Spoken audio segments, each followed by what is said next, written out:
Welcome. My name is Greg Whitsitt, And I'm Amy. and we're enjoying a series here titled Winning Hearts, Making Disciples in East Asia. And the section we're looking at now is the East Asia Challenge in Mission. Yes, and today we're going to be actually looking at the modern practice and the worldview of Buddhism today. So, where are Buddhists today? Buddhists actually are scattered all around the world, but primarily we find them in Asia. On our map here we can see that there's three main schools of Buddhism. There's many different types, but three main schools. We have Theravada Buddhism, which is located in Southeast Asia. Sometimes it's called Southern Buddhism. We have Mahayana Buddhism, or Northern Buddhism, which is more in the north and the east. We see that in China, Korea, Japan, also in Vietnam, Mahayana Buddhism. And then the last sect or school is Vajrayana, or Tibetan Buddhism, which of course is in Tibet, in Mongolia, also in Russia, Kalmykia. There's some Russian European Buddhists. European Buddhists, that's of course, right. from Asia, but they live there for many generations now. Yes. Well, so we have many Buddhists around the world, over 500 million Buddhists in the world today. And we would like to know, though, what are Buddhists compared to the other world religions? And I enjoy what this author has done, Dean Halverson. I believe he's a Christian author, and he's just looking at the world religions, and he just tried to categorize them. How do they relate to each other as far as their teachings and beliefs?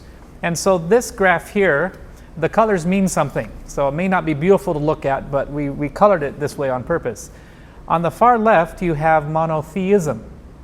And of course, the most well-known monotheists are the Abrahamic faiths, right? So we have Christianity, Buddhism, Christianity, Islam. And Judaism. And we see Christianity there. On the far right is monism. Again, you have the M-O-N that starts off the word. It means one, but it means that the universe is one. Okay, not one God, but one reality, ultimate reality. And here's where Buddhism is, but also Hinduism, Sikhism, and these things are here. In the center is polytheism, many gods, and every animism. We have actually Shinto. Voodoo, folk religions are here with the polytheistic side.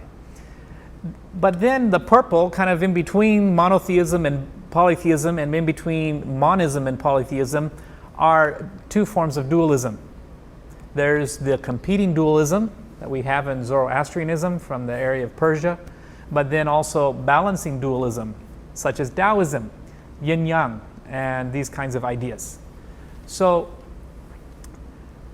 there may be more than one way to look at it. This is a bit simplistic, so every model doesn't exactly work 100% of the time, but this is very helpful for me, and maybe for you as well, to see not only how they relate, but also to observe that Christianity and Buddhism are on the opposite ends of the spectrum. So it would help us understand maybe why we confuse and have a hard time relating to each other and understanding each other. The God concept with monotheists is that there's one transcendent God above and outside of creation. With monism, there's an impersonal oneness. There is no teaching of a creator.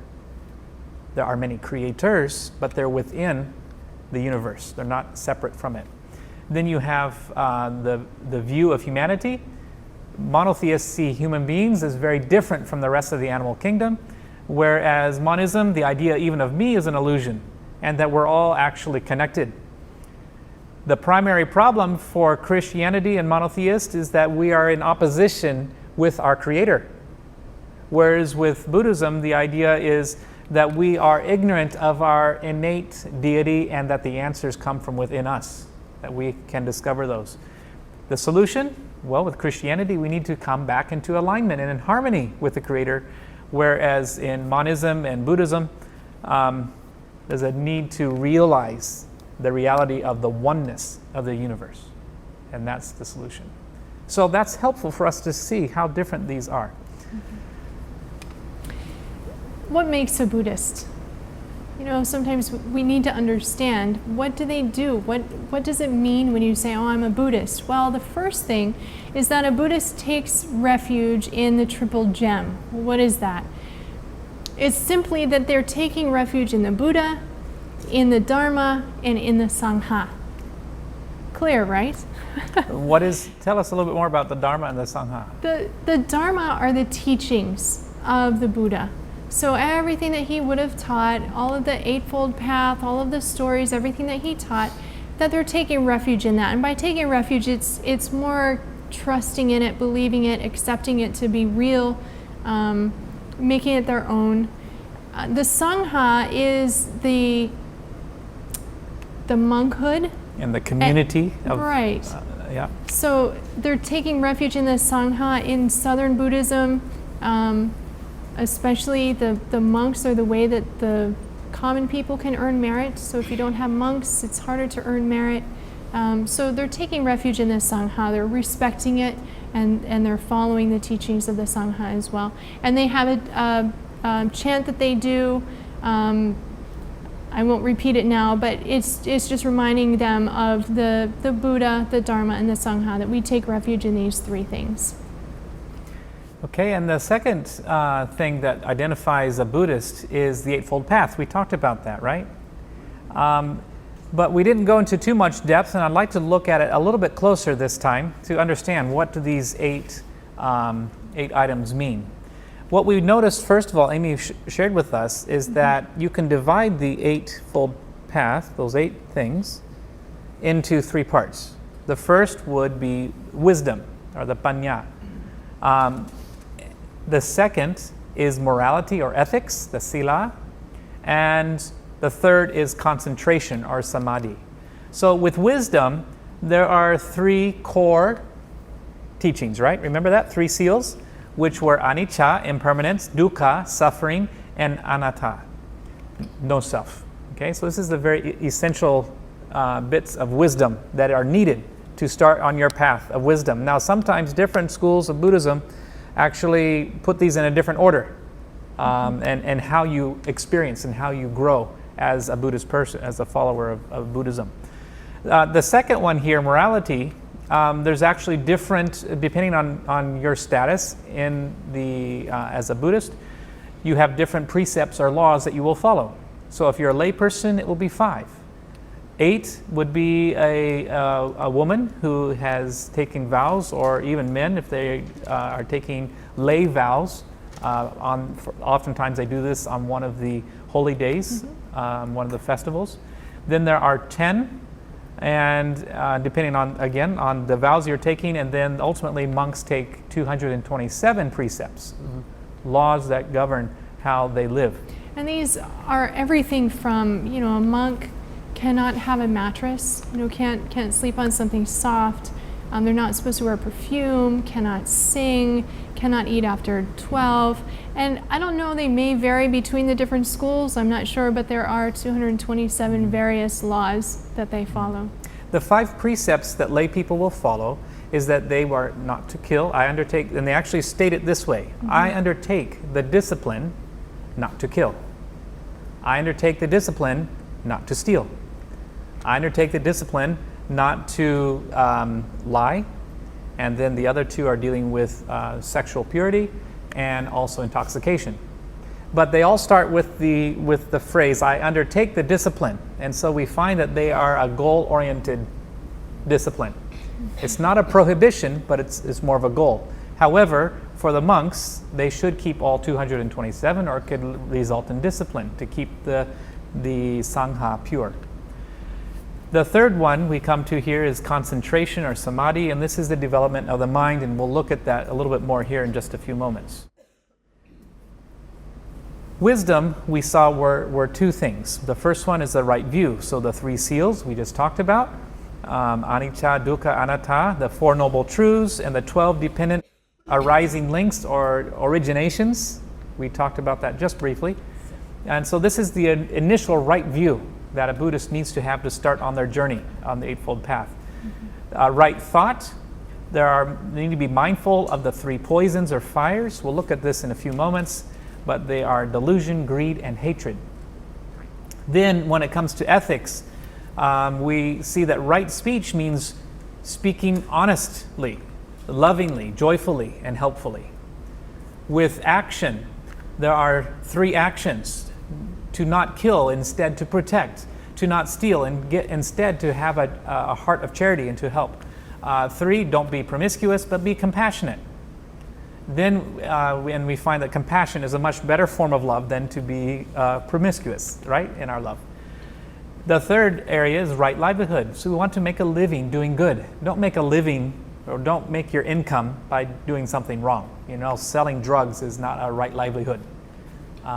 In the area of concentration, we have 3. The right effort, meaning there are 4 efforts: to prevent bad, to end bad, to develop good, and to strengthen good.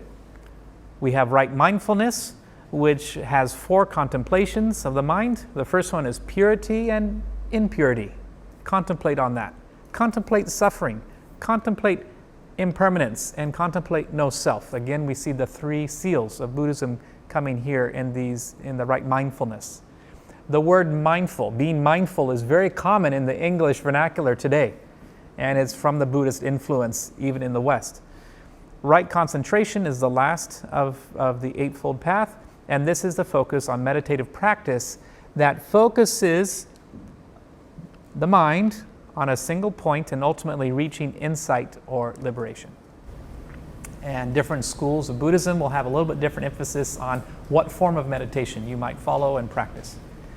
Could we say that the schools of Buddhism are similar to the different churches within Protestantism, where they have the same core beliefs, but the way that they emphasize it is slightly different, and over time those differences can become greater? That's a good point. It's interesting that in Buddhism you have 3 major schools: Theravada, or Southern Buddhism; Mahayana, or Northern Buddhism or Eastern Buddhism; and then the Tibetan Buddhism, Vajrayana. And I've talked with friends and they say, well, it's just like in Christianity. You have Catholic, Orthodox, and Protestant, and many different forms in that. So it just goes to show that all religions do have many different schools and ways of thinking. Yeah. The third thing that makes a Buddhist Buddhist is that they believe in karma. This man is pushing the domino, and what is going to happen to him? It's going to go full circle and wham, right on him. Ultimately, it comes back. Ultimately, it comes back. So the idea of karma is that you do good, you get good. You do bad, you reap bad. But karma is a little bit more than just that. There's actually a belief in merit. There's a misconception, actually, especially in the West, that this idea of merit is that if you do something bad, then you do something good and it kind of balances out. That's really not how karma works from the Buddhist perspective. What happens in the Buddhist perspective is that it's more like bank accounts. You have 2 accounts. You have a merit account and you have a sin account. And when you die, you empty both accounts. And so if you have a lot more merit than sin, then you'll spend quite a bit of time in heaven. And actually, it will improve your chances for your next life to be born into a higher class, a higher state. But sin, you also had to pay for your sin. And so regardless of what you do, you will go to hell and you will spend some time in one of the levels of hell and pay off the debt that you have because of sin, I guess would be the right way to say it. But it's more the idea of 2 bank accounts and you pay for both. You're not balancing it out. And again, different schools of Buddhism and different sects of Buddhism have different ways of looking at this. It's a little bit complex, and there's a lot of other ideas that come around. In China, for example, you have Taoism, you have Confucianism, and that influences the Buddhism. And so these ideas are different from place to place. So it's really important that you understand your context, because our goal ultimately is that we want to share with them our faith and our Jesus and our experience with Him. And so it's important that you understand your context to understand what exactly they're thinking in their situation. The fourth thing that would define I'm a Buddhist is that makes a person a Buddhist is the belief in samsara. Samsara is the idea of a wheel or a cycle. So samsara represents the cycle of rebirth. I have life, I die, and then I'm reborn. Life, death, rebirth. Life, death, rebirth. Hopefully, each rebirth results in a better life.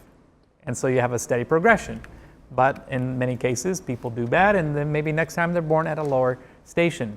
So let's think about that. What are the stations, the planes of existence that you could be born into?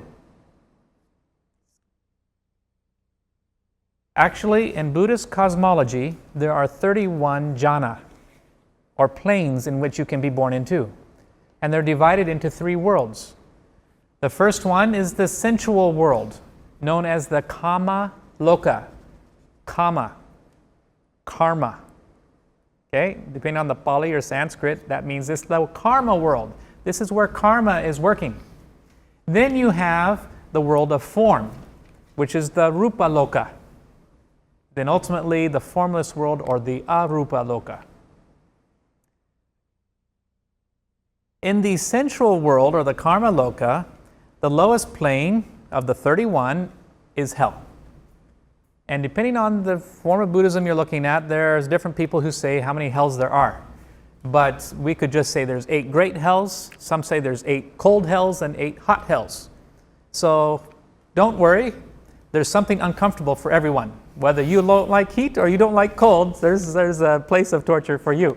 So, but seriously, there are many options, many things related to the sins and the quality of your karma from the previous life. Then there's the world of the natural, the world that we live in. And there are 4 planes in this world. The lowest is that of the animals. If you're born into that plane, it's a sign that you lived like an animal in your previous life. Either you were one or your behavior was like one. Either you were seeking, well, we'll just leave it there. I think you know what an animal lives like. What's priority to an animal is just to exist and to procreate and to eat. The preta, or the hungry ghosts, depicted here as the ghosts on the right side, they are spirits that have committed some kinds of sin, mortal sins that maybe it was causing a schism in Buddhism, or they killed their mother or father, matricide, patricide, and some of these types of sins, and you'd end up as a hungry ghost. You'd spend a long time just wandering on this earth, having a mouth the size that you could only fit 1 grain of rice at a time, and big distended bellies from being so starving hungry all the time. And there's different ones that have different body shapes. But there's also the ashura. The ashura were believed to have been kicked out of heaven because there was too much drunkenness and promiscuity going on, and so they were kicked out of heaven into this world. In the Buddhist cosmology, Mount Meru is at the center. And so it actually is the mountain that connects this world to the heavens. And so they live at the foothills of Mount Meru because they've been kicked down out of heaven. The highest plane, some people say the Ashura are higher than the humans, but actually others say it's the other way around. But the human beings are another level here, the level 5 in the Karma Loka. Then there are 6 Diva planes, or 6 heavens. I could go into great detail. I don't have it all memorized, but there's a couple things to keep in mind. We have Indra, who is at the 2nd heaven, and he has 33 divas under him, it is said. The sun, moon, and stars are just above him. And then above that, you have Yama, or the god of death. You have Tushita, which is the heaven of the bodhisattvas. Maybe you've heard of the Pure Land Buddhism. This is going to be one of these levels up here with the bodhisattvas. This is where Buddha's mother is said to be now. After she passed away, she was there. But all the Buddhas tend to come from Tushita heaven to this earth before their last life. That's the plane. Now, there are, again, different schools that have different ways, and I'm not always clear which is which, but this is an important heaven. Mara is the god of karma and the god of evil. He is at the highest plane in the Karma Loka. But that's not all. We have 2 other worlds, right? This is one world, the sensual world, but then we come to the world of form. We have the Brahmas and the divas of splendor and of beauty and many other divas that actually, I told you before that the bodhisattvas were here in Tushita, but actually the pure abodes are the highest levels of the Rupa Loka, or the world of form. So that's actually where you'd find Pure Land and that sort of thing. So I misspoke earlier. Those are those highest levels. You also see that these heavens in the Rupa Loka are divided. There's a space between them. The way you position yourself in the Karma Loka is based on your karma and your merit. In the Rupa Loka, it's important that you have mastered meditation and that you are able to reach different levels. So these are dividing the different levels based on your meditation. It is said that Buddha mastered all of those when he was following the masters in his life and was able to gain those levels. Last is the world, the formless world, the Arupa Loka. There's only 4 planes, and there's not a lot that is said or known about it, except to say that you don't need a body. It's Arupa, no body. So there's no body, there's no function, and at the highest level, there's not even really much consciousness. It's just this very ethereal type existence. You're still in existence, but it's a very high level. Nirvana, you see, I list at the top. It is not believed that nirvana is a place. It's a condition. So the question is, when a Buddhist listens to us talk about God, and we say he's in heaven, where would he be? Where would you think they would think our God is? Which one? In this world or in the highest world? What would you say? I'll give you a clue. We know that Jesus is in heaven preparing a place for us, and when we go, there will be a great banquet. Yes, and we kind of hinted at this because we said the Ashura were drinking a lot, getting drunk, and having parties. That was in these heavens here. These are the heavens where you can live and eat and have marriage and marital relations. These heavens, you still have a body, but you're above that.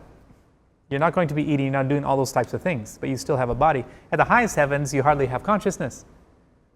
So I've read a couple of articles by Buddhist monks who say that when you hear other religions talking about the Creator God and talking about heaven, they're referring to the heavens in the Karma Loka, in the lowest heavens.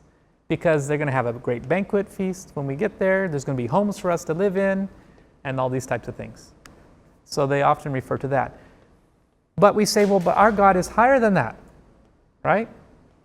But those are the gods that answer prayers. The higher gods really cannot, because they're so high up, they're not conscious and aware of us down here. The gods here are very territorial and competitive. So a lot of monks say that Christians and different ones that we're referring only to this world and we're not dealing with the higher ones. And some of the schools of Buddhism actually teach that the bodhisattvas who are here in one of the lower heavens, Tushita heaven, that the goal is actually not to reach nirvana, but to become a bodhisattva so that you can come back and you can help people. And so when we talk about Jesus coming from heaven to help people, they're automatically going to think, Tushita heaven, he's a bodhisattva. So, what's interesting though is that the higher you go on these planes, when you face rebirth, sometimes you're born into the human plane, but sometimes at a lower human plane. Why? Because you've used up a lot of merit. And so it's not unusual, or it's not surprising to Buddhists to hear that Jesus was born into a poor family. Because if he is good and he is all the things you're saying, then obviously he enjoyed heaven, like you said, and so he must be just a poor human being. So when they hear our gospel and hear our stories, they place it within their worldview, and this is what they're picturing. But a question I have for you to add to this, is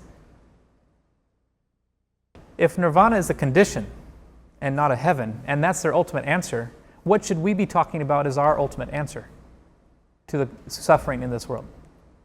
Is it heaven? Where does Revelation end us up with? Is it in heaven? In the new earth. And actually that's what we found. We spent a lot of time talking about the new earth as the solution to the sin problem. And they say, wow, that's amazing. That's like our nirvana, but different. And some have said, oh, that's better. Others haven't, but we try to show that comparison of the new earth because that makes it clear that earth as we know it ceases to exist. So if you look at this, actually sometimes you will see these objects. They're called stupas or tots, chetties. Different cultures call them different things, but oftentimes they're used as something to meditate upon and to think about, and it's a little model of the universe or of the Buddhist cosmology.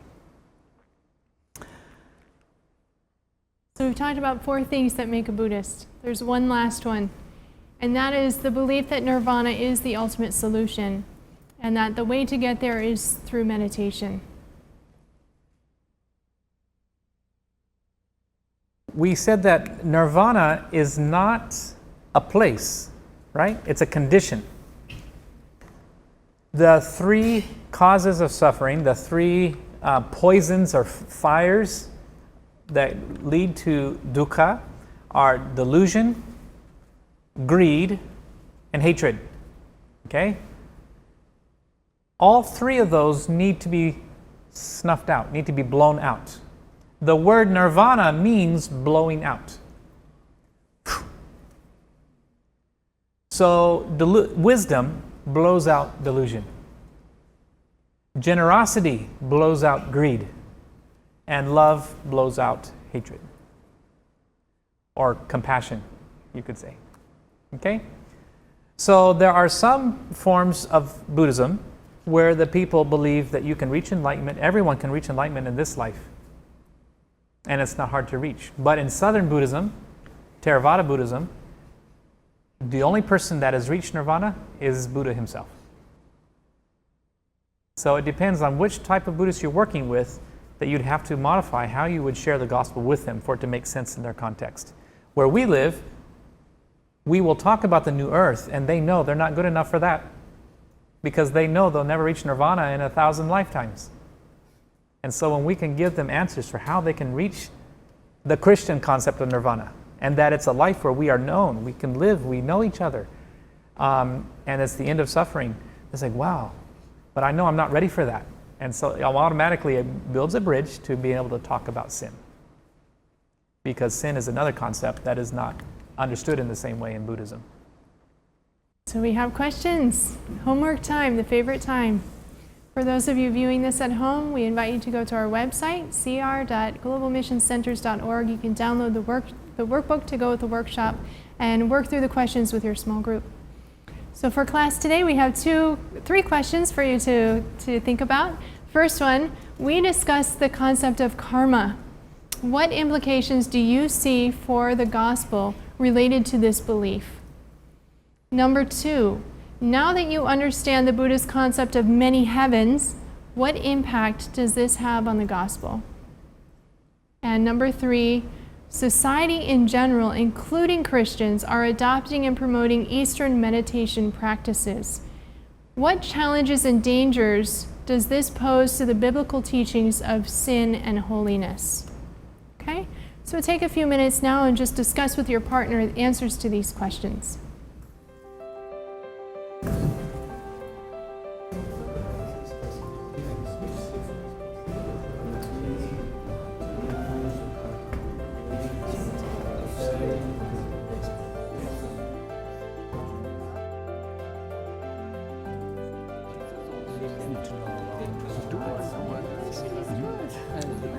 Yeah, I mean, I think it's good, but not trust. The golden one.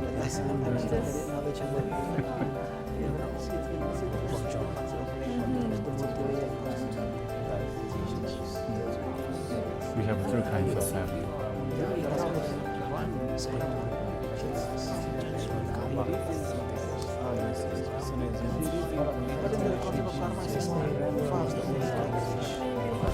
If we just read it.